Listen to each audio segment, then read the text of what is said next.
Hey everyone, welcome to this episode of Fit Fuel Female. If you've been with me for a while, you know that my husband's name pops up in so many of my episodes. His love, support, and humor are woven into nearly every story I share. Because truthfully, he's a really big part of my why. He's the steady behind the chaos, the voice cheering me on when I take leaps, and one of the biggest reasons I'm able to stay fueled through all the moving parts of life. So it only feels right that today, after all those mentions and shout outs, you finally get to hear from him directly. And let me tell you, if you know Reese, you already know this will be quite an episode.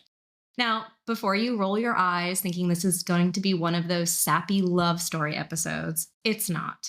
This is about what real partnership looks like when life is full and chaotic.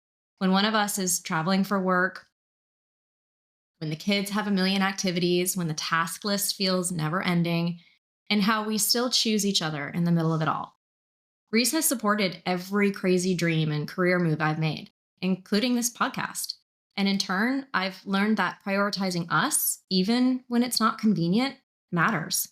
Sometimes that means a date night after a week of travel when I'd just rather collapse in bed, or sneaking in a lunch together in the middle of a hectic week. Those small things, they keep our marriage alive and they make us better parents. And then, of course, there's the humor. Reese makes me laugh even when I don't want to. Sometimes, especially when I don't want to. He doesn't take life too seriously, and honestly, that's saved us in more ways than one, and it's kind of saved me too. And of course, since everyone loves a good origin story, I'll have to tell you a little bit about Paris. So, buckle up because today's episode is about teamwork, encouragement, and finding laughter in the chaos.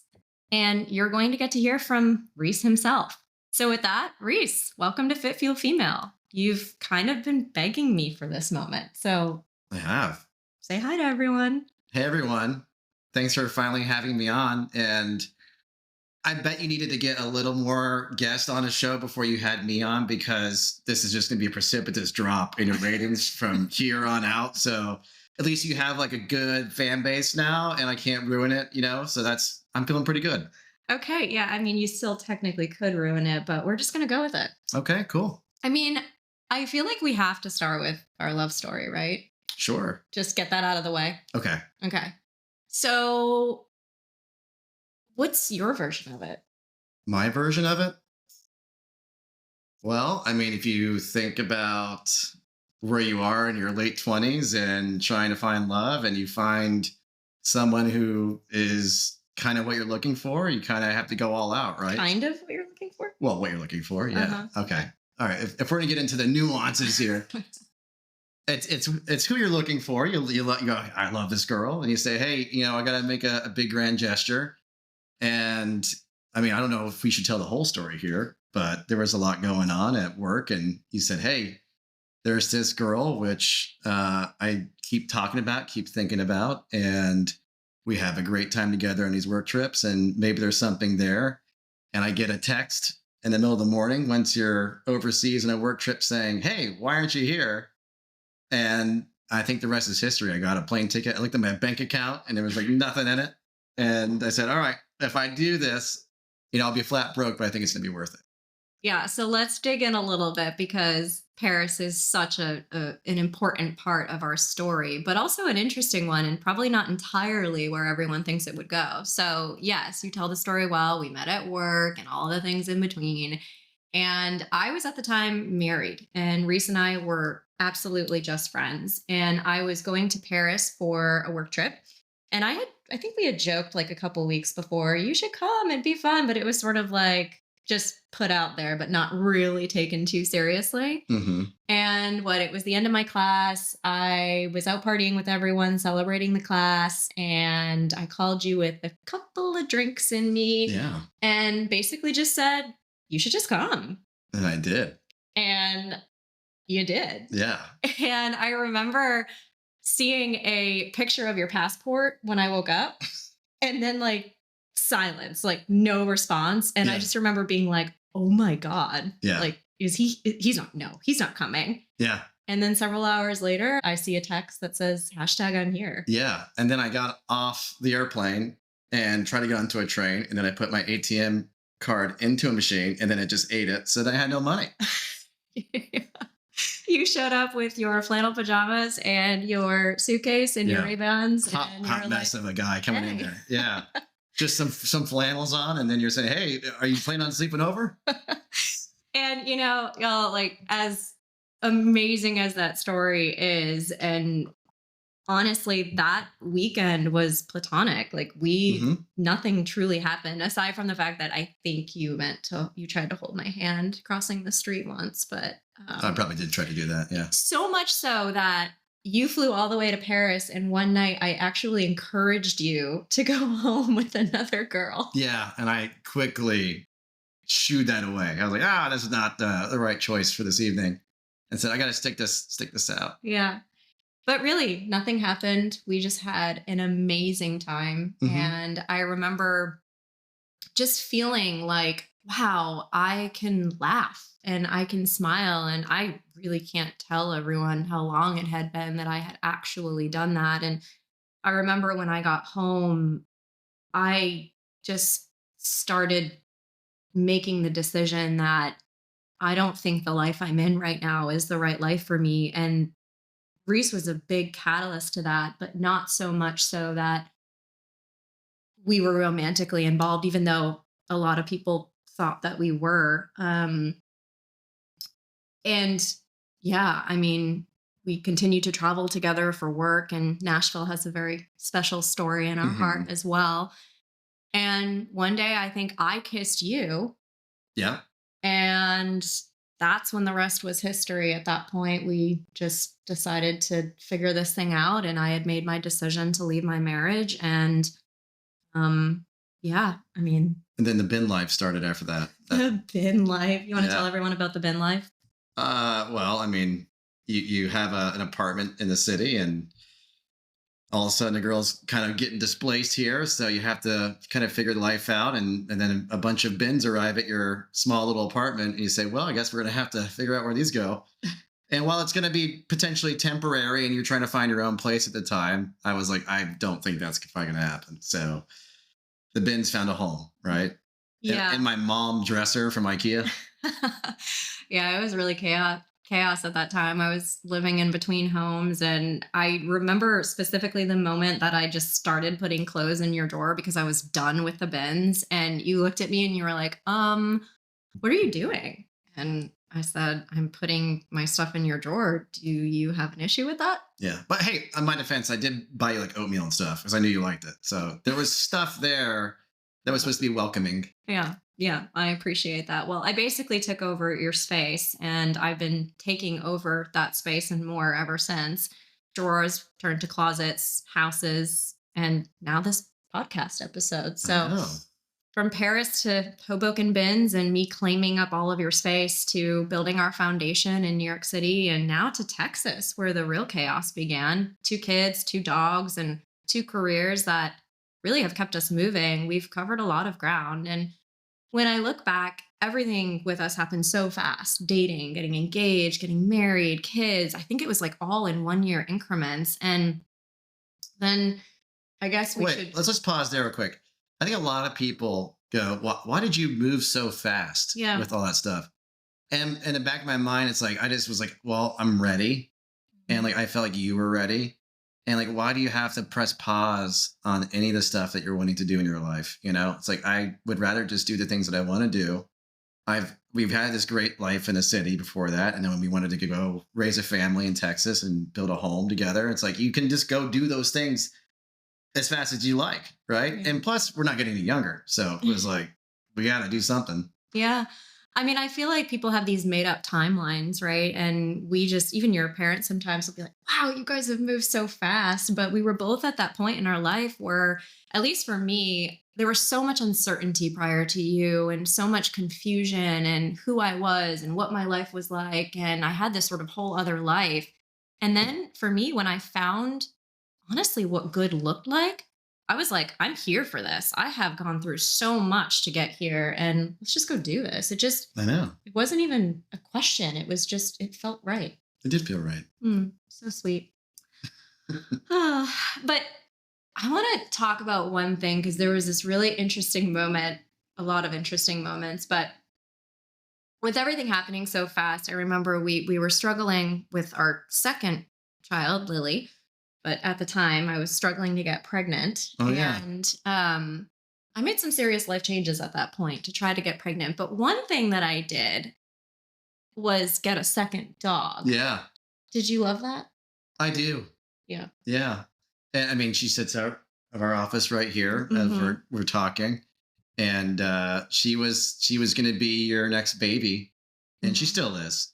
Mm. But, now she barks a lot. But it's all good. I think that time in your life you kind of get, is this kind of like what I'm dealt with? Is this the cards I got? Right. And one kid's great, right? You can have one kid and be perfectly happy, but it was such a blessing to have Lily come after that. And yeah, we had a lot in our hands. I mean, think about it. Two dogs, two kids, brand new house, new jobs, new location. There's a lot going on. Yeah. There And was. it feels like, it takes time to kind of sort through those things in your life. And then sometimes you make decisions based on a whim. Sometimes you kind of have them planned out. But I mean, at the end of the day, I think in the back of your mind, you can roll with it and like you can take it if something comes along. So Yeah. that's kind of how I operate. It's like, all right, can I do something about what I'm being given here? And you won't make I think most people will probably try to make the best decision for themselves at the time. Like you're not going to try and do something that's not going to be beneficial to you or your partner. Hopefully, right? Yeah, I mean, that second dog and that click of a button, and then finding out we were pregnant like a couple weeks later was a little bit of a scary Yeah. moment. But and you know what I kind of give you a bad rap for buying a dog, Yeah. but I was also helping you scout the dog online and gave you a picture of our current animal and Yep. saying, hey, if we were going to get another dog, this would be the dog I would choose. Yeah. Well, Lexi's fantastic, except when she's not. But no, they're amazing, and we've built such a beautiful life together. But I want to move into our first lesson, teamwork, because teamwork makes our marriage work. And we'd be nowhere if we weren't a united front and a team. And when I look back at these 8 years of marriage and 10 years of being together, what stands out is just how much we've walked through together. We had 4 moves in our 8 years of marriage. We've had career changes for both of us, family challenges, our dogs, our kids, travel, and so much chaos, like layered on top of chaos. None of it has been easy, but we've always approached it the same way as a Hmm. team. And honestly, one of the clearest examples for me is when I travel. I can be gone some days, for days at a time. And Reese is over here surviving on fumes and Chinese takeout. He's holding his job together, taking care of the kids, keeping them and the animals alive. And when I come home, instead of making me feel guilty or resenting me, you welcome me with open arms and you just get it. You know that I was working. And that kind of support just means the world. Yeah. You know what? Everybody's human. I think everybody has like breaking points. And you try to like flag those to your partner whenever something's about to go down. Like, hey, I'm getting up to that like like I need to go take a walk. I need to get out of here somehow. And that's kind of how I always approach it from like a perspective of empathy. Cause it's like you need to empathize with the person that you're teaming up with on these problems. Cause like, it's only you two in the game, right? If you lose one, then it's like it's not going to be a good outcome. So Yeah. when I think about it, it's like, all right, if I was her and if I was coming home right now, how would I be feeling? And take a second, don't barrage the person with 1,000 things when they walk through the front door. Like let them get settled, let them get, their things in order before they jump into whatever chaos that you're in. Because just because they're walking through the door doesn't mean that they're not carrying all those things with them from what they were currently just in. So it's like you have to have the balance. You have to have people kind of like realizing that there's things going on mutually, and then we just got to have to take a second when you're both back together again to have things kind of become more symbiotic once more. I think for me, we use the percent mechanism, right? Where what percent are you at and what percent are you at? And sometimes it may be you telling me you're at 10%, but I'm at 5. Hmm. And so you've got to just muster up to just do what you need to do and vice versa. And I think we always see in each other when enough has been enough. There have been many times where you've just said, okay, I got this, you walk away. And same to me with you. And I think that that's so powerful. It's just sort of this like check in with each other. Sometimes it doesn't need to be said, but oftentimes it does. And it just helps kind of reframe what needs to happen in that situation. But when you look back up all of this and over the course of our relationship together, and if someone asked you the secret to how we've survived it all, what would you tell them? I don't know if it's a secret. I mean, I would feel like, it's just stuff well, first you model yourself after your own family and parents and stuff. Like I took a lot from my mom and dad in terms of, they kind of had a system, and I kind of, watched that as a kid.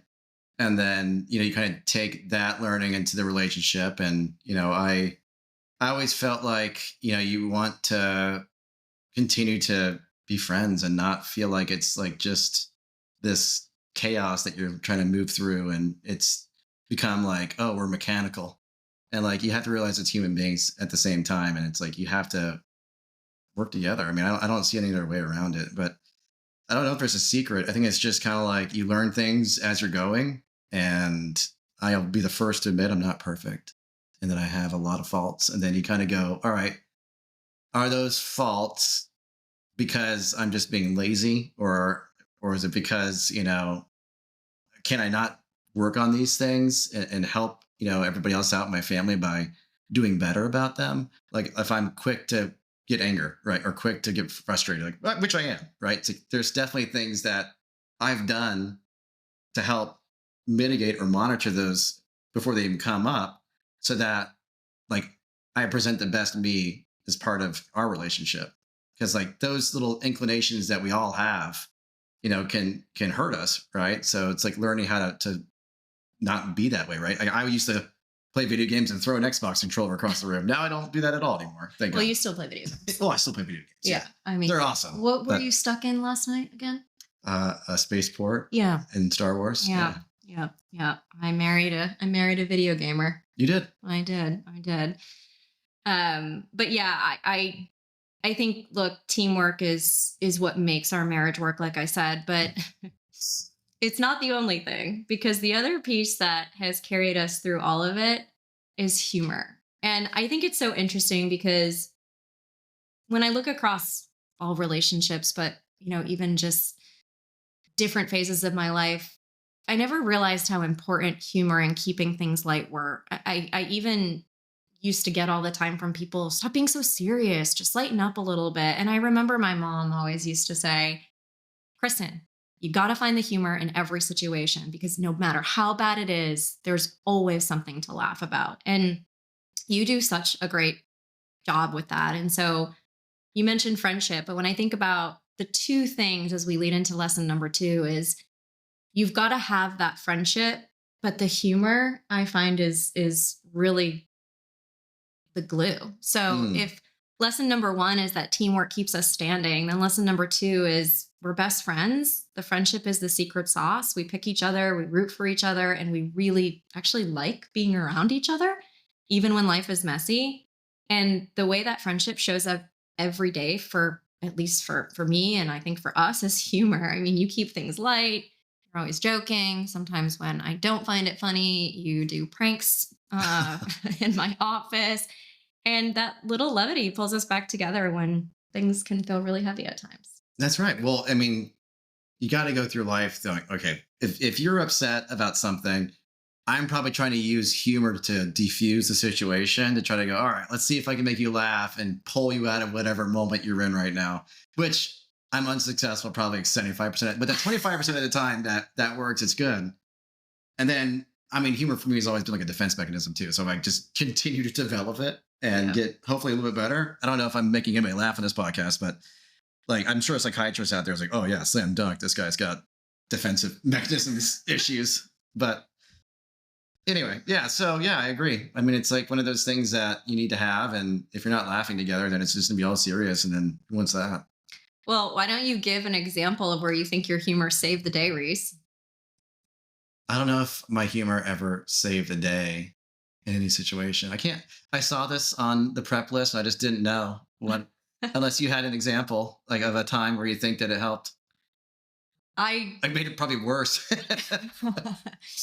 No, I think there are these little moments where you do come out with these one-liners that really makes me laugh. But I think about just, we both work from home when I'm not traveling or when you're not traveling. And I'm all the way up on the other side of the house in my office. And by the way, your office is like, we're sitting recording in your office and it's a little messy and you basically can hear everything that's going on in the house. So I'm super glad that mine is very far away. Oh, But I can recall a couple of moments where you played some pranks on me that nice. just really got me out of just a serious moment. And at the time, it was like, why is he doing this? But it was so funny. I mean, I think you threw a fake rat in Hmm. my office once. Yeah. Yeah, Yeah. I did buy that on Amazon. Specifically for that prank. Yeah, specifically for that prank. You plan all your jokes. And I've reused it a couple times. Like I put it under your pillow. Yeah. Yeah. Yeah. Yeah. I mean, keeps everyone going. But how about this? If someone asked you to give one example of how our friendship shows up in our marriage, something real, what would you say? How our friendship shows up in our marriage. I think that I don't know. I feel like it's just like part of like the everyday, right? I mean, it's like we're telling each other stories, and when we kind of share the day together here at our home offices, right? You come down and have, our water cooler moments and, talk. And it's about work sometimes. Other times it's not, right? We can just be kind of like hanging out and just talking. And, um, when we go out, people always go, you guys always sit by each other at the dinner tables. Or like, yeah, we just want to hang out and talk to each other. It's like, no, like, Yeah. like, what do you have to say after all this time? But no, you do have a lot to talk about still, right? It's like, Yeah. that's the thing. It's like, if you're still constantly trying to get, I mean, I think it's weird to say that probably get to know the other person, right? Mhm. But you're always trying to, like, I always love like that moment when you find out something new you didn't know about. And it's like, oh, I didn't know that. Like that happened to you? Like, or that you did that?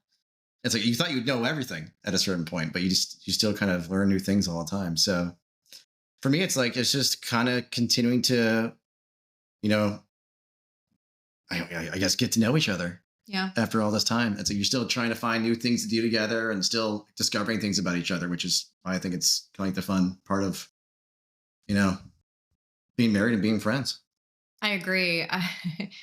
We really enjoy spending time together, but I think it's important to mention that we also enjoy our own time. And one of the things Hmm. that I think keeps us very strong is both of us are very independent individuals. And we know the times where we should be together, but we also know the times where we just need time, whether it's just ourselves or whether it's going out with friends, girls weekend, guys weekend. It's never a thing. It's always just supportive of each other because we know that we exist as a unit, but we're also our own individual people. That's right. And I find that so incredible because I think we do a really good job of balancing it. We're not so codependent on each other that every second of the day and every minute we always have to be together, but we're also not so independent that we don't bring each other into our lives. I think we really find that middle ground and we just know when it's time to just be a unit, whether that's just us, whether it's family, but it's also very clear when it's time we need to be ourselves. Yeah. But there are moments where we're all not perfect, right? Where it's like, all right, one of us is having a me day, but the other person's at home and you're like, you text the other person and you just know they're texting you because they're trying to see when you're coming home for that relief, right? And it's like, I get it. I know. How about the time I asked ChatGPT what number hole you were on at the golf course? Yeah. And guess what? I told you the truth. You did. But it was like a 9-hour golf day. So I was allowed to ask Yeah. that. I want to ask another question on this, Reese, because what about when I'm traveling? Let's say, lately when I'm traveling, it's been kind of 3 days or sometimes Hmm. 4. And how would you say we maintain that connection with being gone so much throughout the month? I think it's like a combination of texting throughout the day.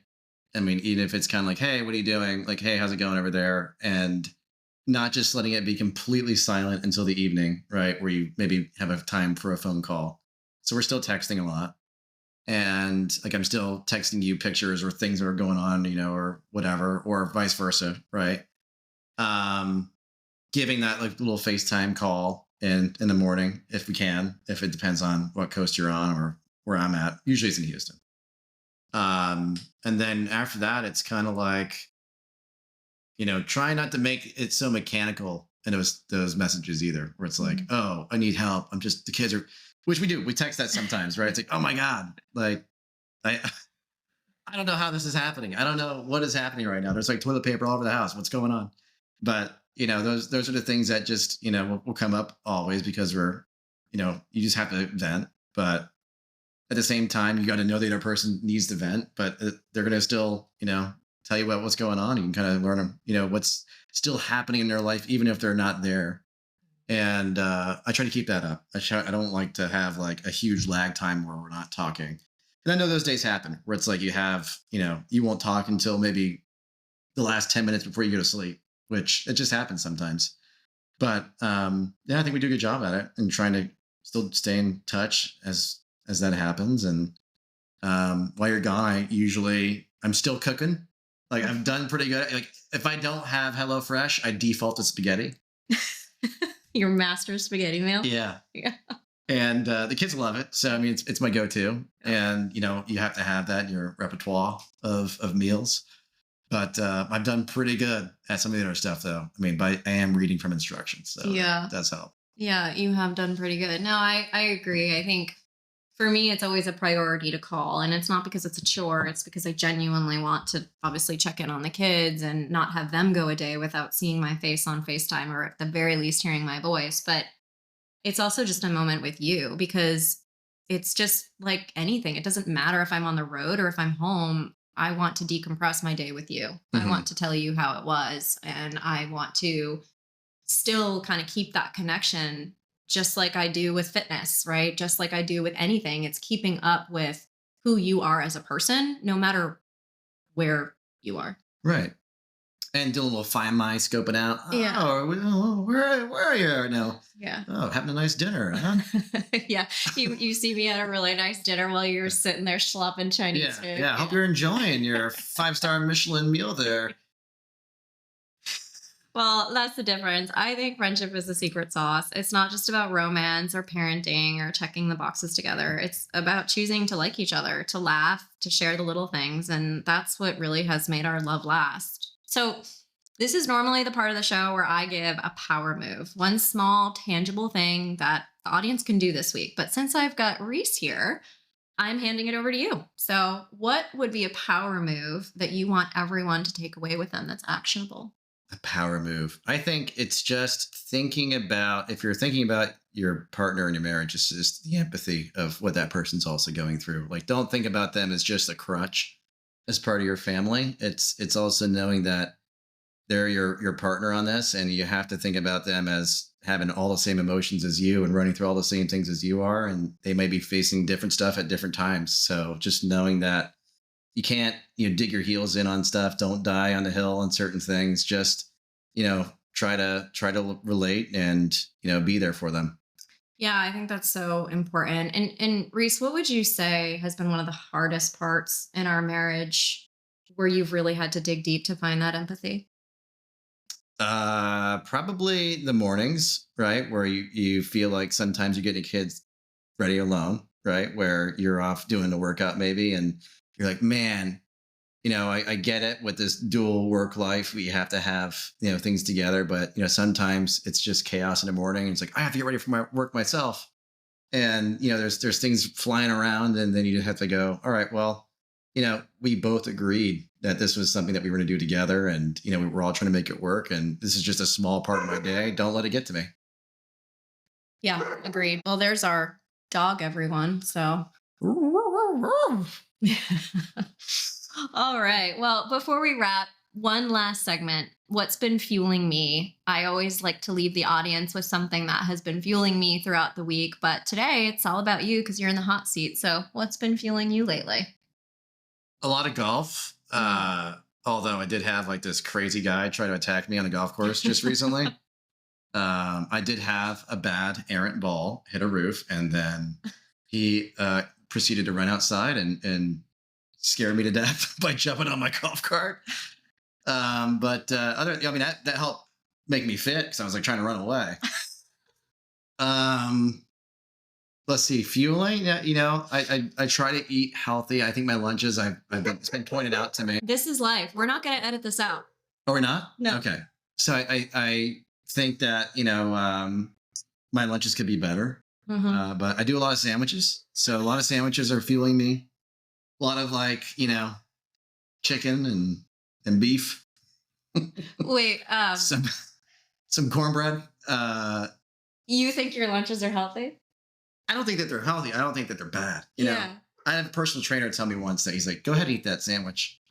He says, make sure everything else around that sandwich though, is healthy. Did he tell you to eat the jalapeno chips with it every day? Yeah, he says fine. He said, but you know what? He says, make sure they continue to work out and they're eating healthy dinner and healthy breakfast. Yeah. Okay.